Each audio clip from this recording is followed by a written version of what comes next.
Oui, donc bonjour à tous. Donc aujourd'hui, nous nous retrouvons pour savoir si l'achat d'un bien immobilier est plus avantageux ou non, sous la forme d'une société civile immobilière. La première question qui se pose est déjà, il faut savoir ce qu'est une société civile immobilière. Qui dit société civile immobilière dit société. Donc une société, ça implique d'en rédiger les statuts et de la faire immatriculer au registre du commerce et des sociétés, avec pour corollaire l'inconvénient de son coût, puisqu'il y a le coût de la rédaction des statuts, également le coût de la publicité à faire qui est obligatoire dans un journal d'annonce légale, donc ça coûte environ 200 €, également les frais de greffe et de déclaration au registre des bénéficiaires effectifs, donc là ça coûte un peu moins de 100 € pour ces formalités. Pour constituer cette société, donc il y a plusieurs choses à savoir, plusieurs décisions à prendre. Donc déjà, il faut au moins 2 associés. Il ne peut pas y avoir de ces sociétés civiles immobilières qui n'auraient qu'un seul associé. Donc ces associés peuvent être des personnes physiques et ou des personnes morales. Alors on a des personnes morales, par exemple, notamment quand on a des schémas d'investissement avec une holding, c'est-à-dire une société mère qui détiendrait des parts dans la société civile immobilière. L'intérêt, c'est que lors des distributions de bénéfices, si la société civile dégage des bénéfices, par exemple parce qu'elle loue un bien immobilier qui lui appartient, donc ces bénéfices vont remonter dans la société mère à un coût fiscal réduit et la société mère va pouvoir appréhender cet argent pour le réinjecter dans d'autres filiales auxquelles elle participerait. Donc ça permet un financement entre sociétés sans recourir à l'emprunt bancaire. Alors, si jamais, au cours de la vie de la SCI, il n'y a plus qu'un seul associé, il y a un danger parce que dans ce cas, n'importe quelle personne intéressée pourrait, au bout d'un an d'associé unique dans une société civile immobilière, en demander la dissolution. Donc, qui dit dissolution dit liquidation des actifs de la société civile immobilière, donc la vente de son bien immobilier et la liquidation. Donc, il faut toujours qu'il y ait au moins 2 associés ou plus. Lors de la constitution, donc ces associés vont apporter au capital social de la SCI. Cet apport peut se faire en numéraire, c'est-à-dire de l'argent sonnant et trébuchant, ou en nature. Donc les associés peuvent également apporter un bien immobilier directement au capital de la SCI. Dans ce cas, l'intervention du notaire est obligatoire puisqu'il s'agit d'un bien immobilier. En contrepartie de cet apport, les associés vont recevoir des parts sociales, donc qui vont être au prorata de leur participation au capital de la SCI. Ce capital, donc la loi ne prévoit pas, contrairement à d'autres sociétés, de montant minimum, donc on peut vraiment fixer n'importe quel montant. La question se pose souvent de savoir est-ce que ce capital doit correspondre ou pas à la valeur de l'immeuble. Alors, il n'y a pas de réponse toute faite qui est parfaitement adaptée. Cela dit, si la société civile immobilière a financé elle-même son acquisition et qu'elle a fini de rembourser son emprunt, dans ce cas, il y a quand même un intérêt à avoir un capital social élevé pour limiter l'assiette de l'impôt sur la plus-value. Donc, je vous rappelle que la plus-value va être calculée par la différence entre la valeur de revente et la valeur d'achat. Donc, si le montant des parts sociales est plus élevé, la valeur de revente aura une différence moins importante et donc il y aura moins de taxation à la plus-value. Donc, il s'agisse soit de la valeur lors de la constitution de la société, si les parts sociales ont été attribuées à l'associé lors de cette constitution, lors de la création de la SCI, ou qu'il s'agisse de parts sociales qui ont été acquises au cours de la vie de la société. Donc, dans ce cas, ce sera le prix d'acquisition des parts sociales qui va être retenu pour calculer le montant de la plus-value. Ensuite, donc, il faut également trouver la dénomination de la SCI. Donc, souvent, on a des associations de lettres des associés, notamment dans les SCI familiales, ou encore l'adresse du bien, donc qui va être retenu, le nom de la rue, tout simplement, pour la dénomination de la SCI.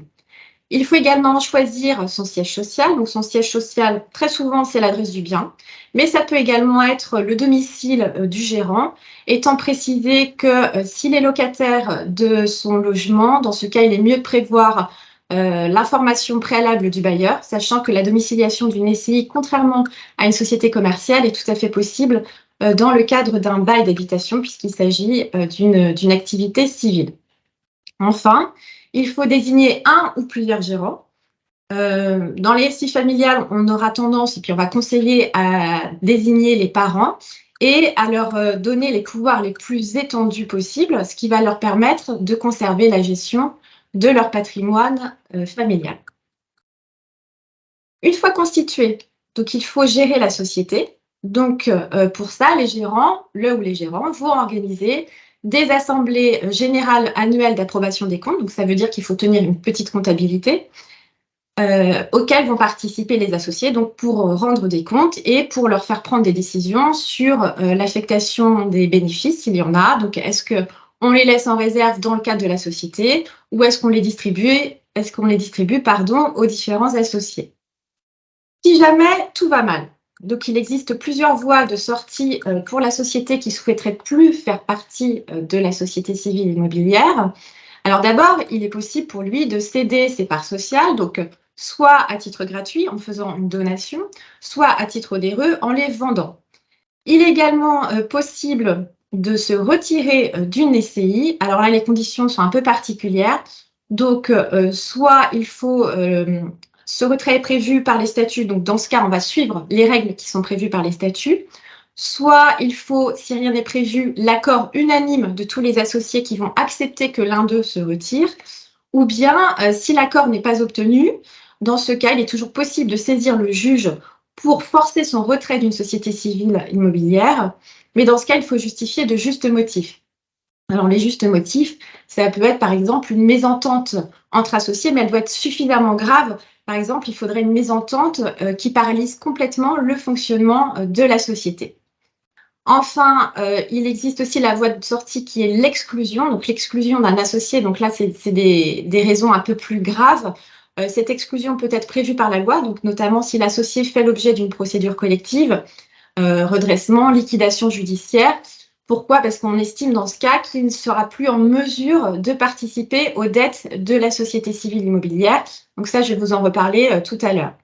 L'exclusion peut également être prévue par les statuts, mais dans ce cas, il faut bien cibler des motifs très très précis d'exclusion, puisque c'est une décision qui est quand même très grave, sachant que là également, il faut prévoir une majorité qualifiée pour cette décision d'exclusion. J'ai déjà vu des statuts qui prévoyaient l'unanimité. Or, il faut savoir qu'il n'est pas possible de priver un associé de son droit de vote. Donc, bien évidemment, si l'associé dont l'exclusion est envisagée doit voter, il va voter contre son exclusion et donc ce ne sera pas possible de le sortir de la société, d'où l'intérêt de prévoir une règle de majorité adaptée. Ensuite, la société.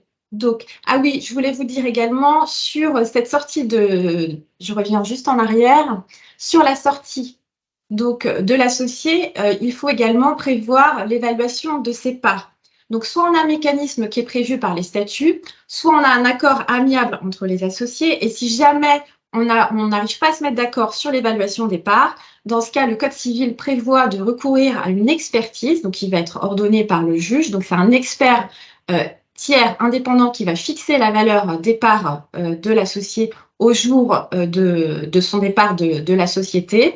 Et ensuite, donc c'est la société qui va être tenue de racheter les parts de l'associé qui sort, donc à la valeur qui va être déterminée.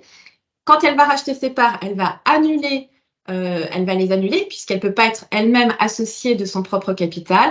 Et donc, elle va réduire le montant de ce capital social en conséquence.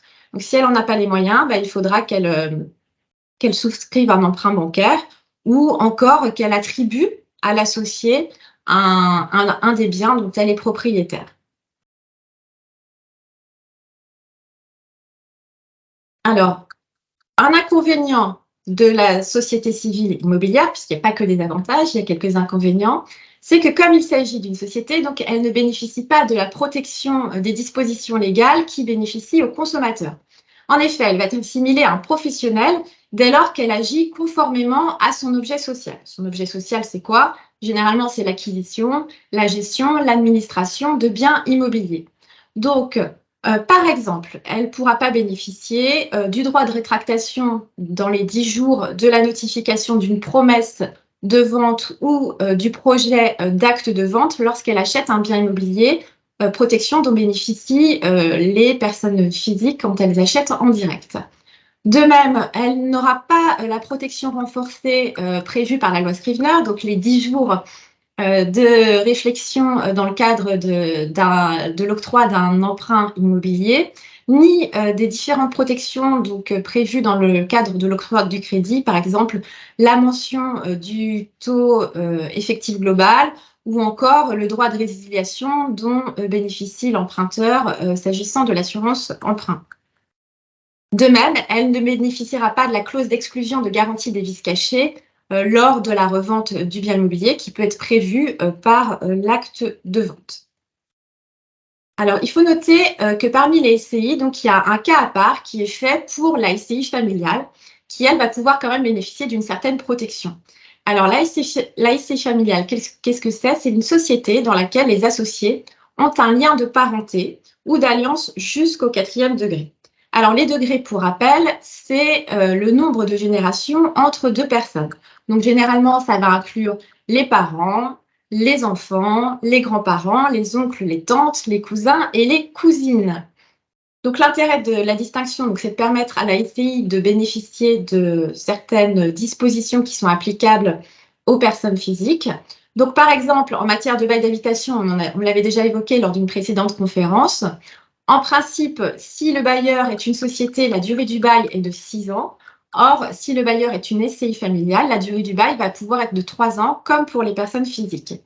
De même, pour le congé reprise pour habiter, la SCI pourra en délivrer un à son locataire au profit d'un associé qui fixerait dans les locaux son domicile après délivrance du congé.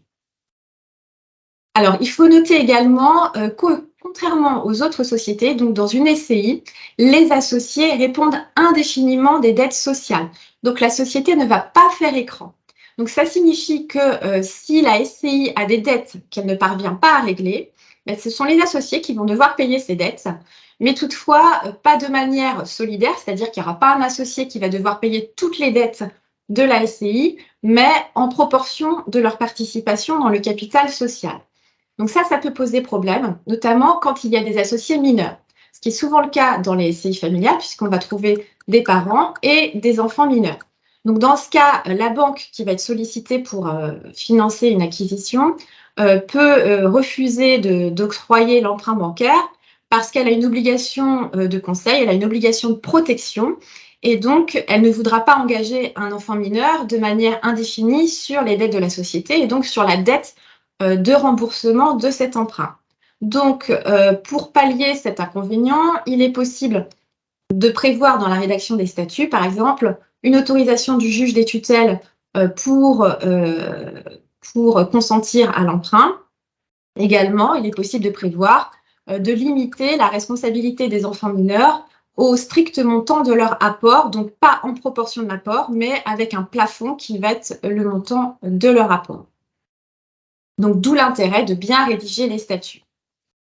Ensuite, donc, la société civile immobilière a un objet civil. Donc, ça signifie qu'elle ne doit pas avoir d'activité commerciale. Donc, par exemple, si elle a pour vocation d'acheter des biens pour les revendre, dans ce cas, elle aura une activité commerciale, ce qui n'est pas sans incidence, puisque dans ce cas, elle sera requalifiée et elle va être soumise à l'impôt sur les sociétés, donc ce qui va l'astreindre à des obligations comptables et fiscales renforcées. Enfin, c'est une société immobilière, donc son objet va porter généralement sur l'achat, l'administration, la gestion d'un ou plusieurs immeubles. Alors, on se pose souvent la question, est-ce qu'il faut un immeuble par SCI ou est-ce qu'une SCI peut avoir plusieurs immeubles? Qu'elle peut avoir plusieurs immeubles. Cela dit, pour faciliter la cession de parts de la SCI, il peut être plus intéressant donc de créer une société civile immobilière par immeuble. Pourquoi? Parce que dans ce cas, ça permet de céder non pas l'immeuble directement à un acquéreur, mais les parts sociales. Donc, il y a un intérêt quand même pour l'acquéreur puisque les droits ne vont pas être les mêmes.